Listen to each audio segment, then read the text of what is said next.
محترم سامعین کرام، ابھی اس وقت میں بقیع قبرستان کے اندر ہوں، اور یہ قبرستان صحابہ کرام کا قبرستان ہے، جہاں پہ سب سے پہلے صحابہ کرام مدفون کیے گئے۔ صحابہ کرام میں سے سب سے پہلے صحابی یہاں پہ حضرت عثمان بن مظعون رضی اللہ عنہ، جو کہ نبی صلی اللہ علیہ وسلم کے رضاتی بھائی تھے،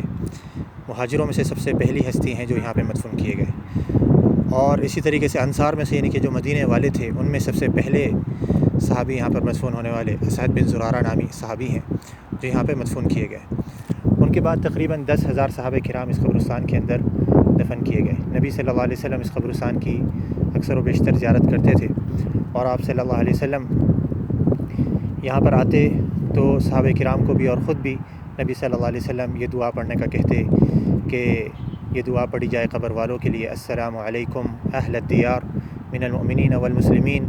وإنا ان شاء اللہ بکم للاحقون، اسأل اللہ لنا ولکم العافیہ، اللہم اغفر لی اہل بقیع الغرقد۔ یہ دعا نبی کریم صلی اللہ علیہ وسلم کی دعا ہے، اور ہمیں بھی قبرستانوں میں جانا چاہیے اور وہاں پہ جا کر کے قبر والوں کے لیے دعا کرنی چاہیے، اور